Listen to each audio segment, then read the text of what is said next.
Hi, I'm Richard Vague with Tychos.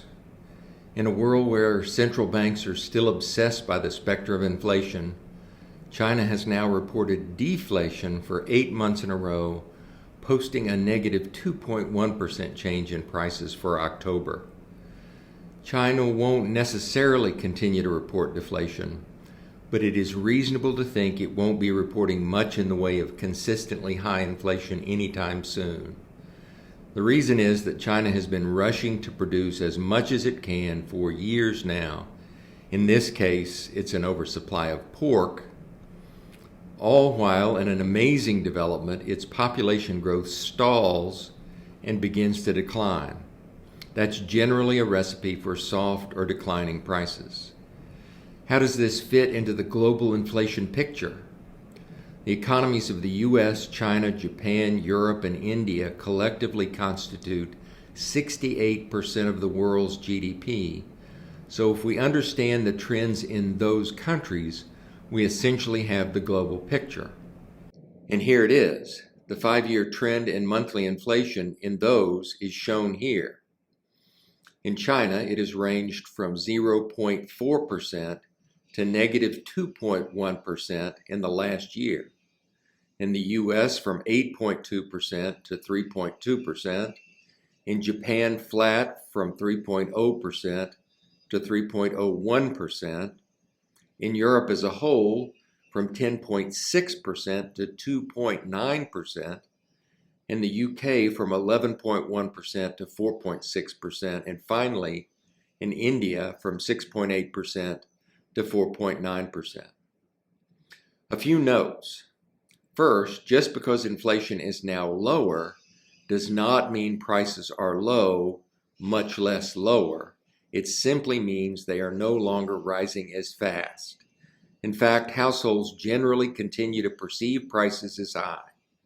Prices rose due to the pandemic and Ukraine war and have not come down. They simply aren't rising as fast anymore. The exception here is China, who is experiencing deflation or a decline in prices.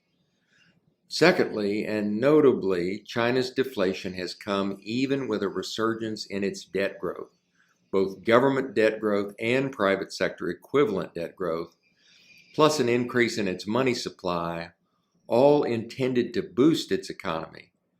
That shows how hard it is to boost an economy when it already has overcapacity in so many areas.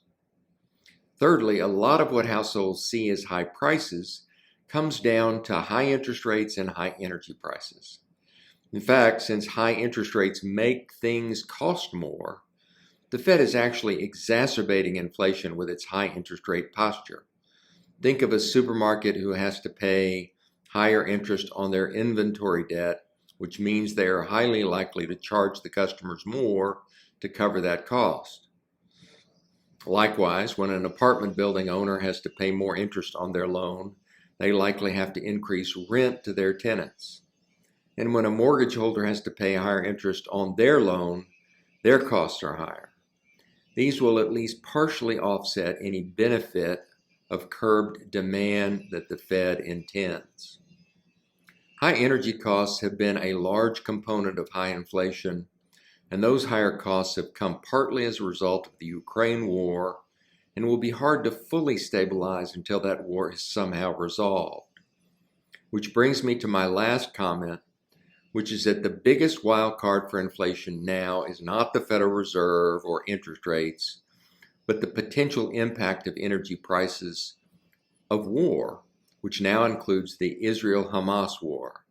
As that continues, oil supply and prices are particularly susceptible to increase, given the rising tensions and potential political fallout in the region. That's it for this week. Thanks.